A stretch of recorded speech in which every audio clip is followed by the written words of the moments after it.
Assalamualaikum warahmatullahi wabarakatuh. Alhamdulillah. Wassalatu wassalamu ala rasulillah Nabina Muhammadin sallallahu alaihi wasallam wa ala alihi wa sahbihi wa mawala.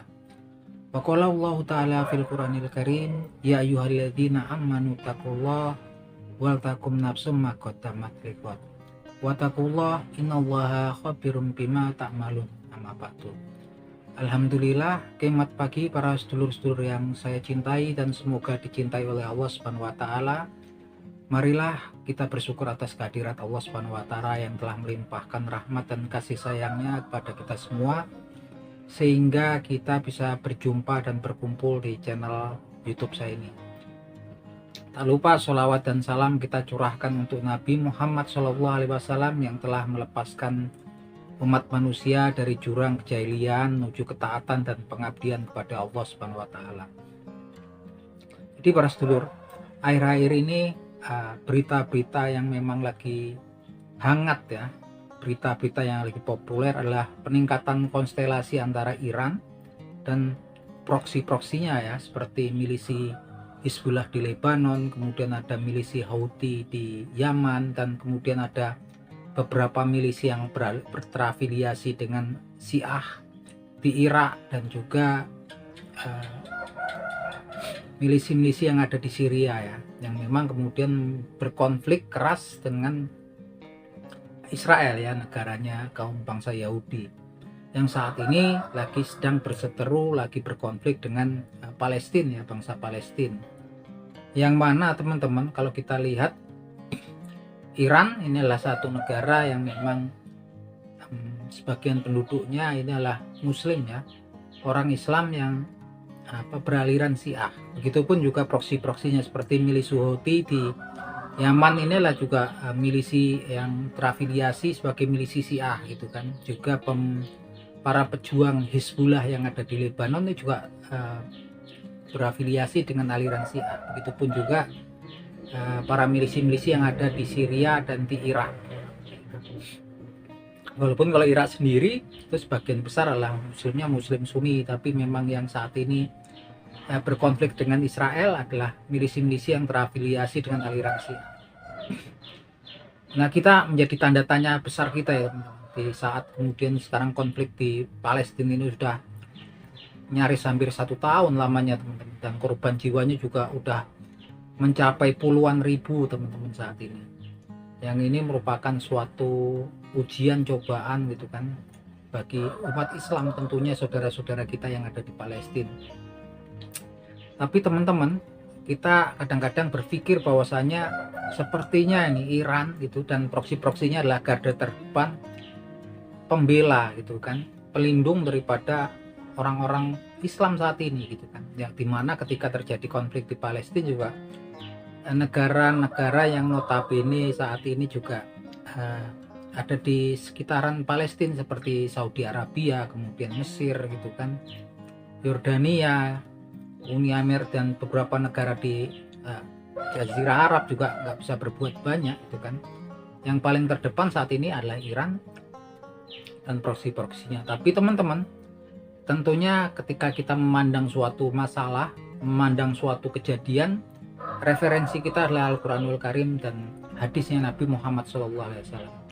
Yang jadi pertanyaan besar dalam benak saya sendiri adalah, karena ketika kita menilai hadis-hadisnya Nabi Muhammad SAW, justru diberitakan itu kan bahwasanya Dajjal dan para pengikutnya itu akan muncul dari wilayah yang Iran saat ini ya. Salah satunya adalah hadis yang diriwayatkan oleh sahabat Abu Bakar radhiyallahu anhu yang bunyinya sebagai berikut: Ad-Dajjalu yahruju min ardil bimasriki yuqalu laha Khurasan. Dajjal itu akan muncul min ardil bimasriki, dari bumi bagian timur itu kan, yang namanya Khurasan. Ini sangat jelas sekali ya, Nabi Muhammad SAW menjelaskan kemunculan Dajjal dalam hadisnya ini, bahwasanya dia akan muncul dari bumi bagian timur yang namanya Khurasan. Dan Nabi Muhammad SAW sendiri pada masa memberitakan hadis ini dia belum pernah Khurasan ya.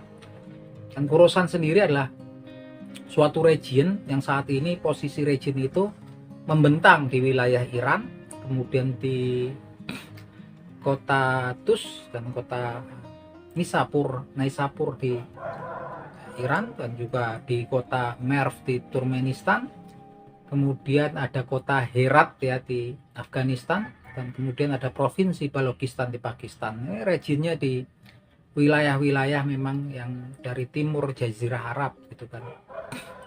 Yang kemudian juga tambah meyakinkannya lagi, ini kemudian disusul juga sebuah hadis dari Nabi Muhammad SAW yang bunyinya sebagai berikut. Bismillahirrahmanirrahim. Yatba'u dajalu mi Yahudi Asbahan. Yatba'u dajalu mi Yahudi Asbahan sab'una alfa alaihim toyalisa.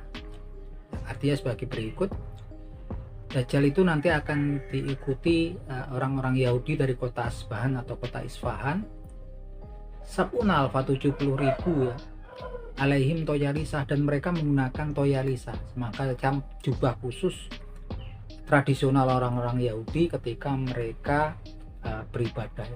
Dan yang sungguh-sungguh mengagetkan lagi bahwasanya kota Isfahan ini merupakan salah satu provinsi di Iran, dan penduduknya juga banyak orang Yahudi di situ kan. Dan mereka adalah salah satu Yahudi yang kemudian masih memegang teguh tradisi mereka untuk menggunakan toyalisa ketika mereka beribadah. Nah, lagi-lagi ya, ketika disebutkan hadis ini, sepertinya Nabi Muhammad SAW juga belum pernah ke kota Isfahan ini sendiri.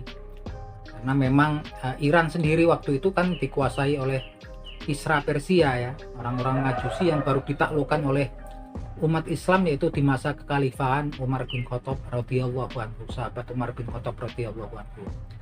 Nah, ini jelas sekali ya teman-teman, kota Isfahan ada di Iran, dan kota Isfahan sendiri orang Yahudinya juga banyak, dan mereka salah satu suku Yahudi yang masih memegang teguh tradisi menggunakan toyalisa. Dan bersebelahan dengan provinsi provinsi Isfahan yang ada di Iran ini, di sebelahnya adalah kota Tus dan kota Nisapur yang memang masuk dalam region Khorasan, yang dimana diberitakan oleh Rasulullah SAW tempat akan munculnya Dajjal gitu kan. Isfahan sendiri merupakan salah satu kota tempat produksi senjata dan juga instalasi nuklir Iran yang ada di situ ya. Reaktor nuklir Iran itu ada di kota Isfahan, dibangun di zamannya Presiden Mahmud Ahmadinejad. Nah, ini teman-teman, ini merupakan tanda tanya besar untuk kita, dan kita berhati-hati dalam menyikapi memang konflik yang terjadi saat ini. Yang jelas kita prihatin dan kita mendoakan saudara-saudara kita, orang-orang sipil gitu kan, para wanita, anak-anak gitu kan, orang-orang tua yang menjadi korban di mana dalam konflik antara Israel dan Palestina saat ini. Semoga mereka selalu diberikan ketabahan dan perlindungan dari Allah Subhanahu wa taala. Oke teman-teman, semoga bermanfaat obrolan kita di pagi hari ini ya teman-teman. Akhir kata, wabillahi taufik wal hidayah. Wassalamualaikum warahmatullahi wabarakatuh.